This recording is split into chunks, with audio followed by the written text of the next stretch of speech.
ಇನ್ನು ಕೊಪ್ಪಳದ ಹುಲಿಗೆಮ್ಮ ದೇವಸ್ಥಾನ ಯಾರಿಗೆ ತಾನೇ ಗೊತ್ತಿಲ್ಲ, ತನ್ನ ಶಕ್ತಿಯಿಂದ ಇಡೀ ರಾಜ್ಯಾದ್ಯಂತ ಪ್ರಸಿದ್ಧಿಯನ್ನು ಪಡೆದಿರುವಂಥ ಒಂದು ಸುಕ್ಷೇತ್ರ.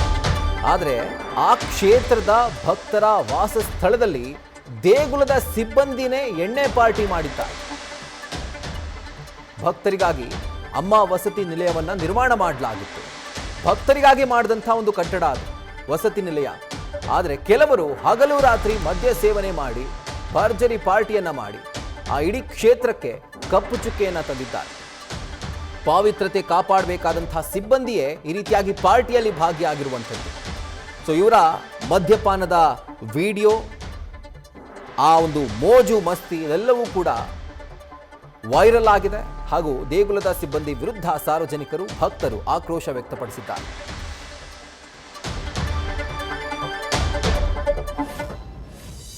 ಕೊಪ್ಪಳದ ಸುಪ್ರಸಿದ್ಧ ಹುಲಿಗೆಮ್ಮ ದೇವಸ್ಥಾನದ ಭಕ್ತರ ವಸತಿ ನಿಲಯದಲ್ಲಿ ಭಕ್ತರು ಉಳ್ಕೊಳ್ಳಿಕ್ಕೆ ಮಾಡಿರುವಂಥ ಒಂದು ವ್ಯವಸ್ಥೆ ಅದು.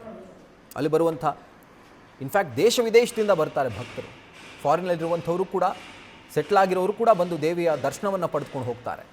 ಭಕ್ತರು ಉಳ್ಕೊಳ್ಳಿಕ್ಕೆ ಮಾಡಿದಂಥ ಒಂದು ಕಟ್ಟಡ. ಆದರೆ ಈಗ ಯಾವತ್ತಕ್ಕಾಗಿ ಅದು ಬಳಕೆ ಆಗ್ತಾ ಇದೆ?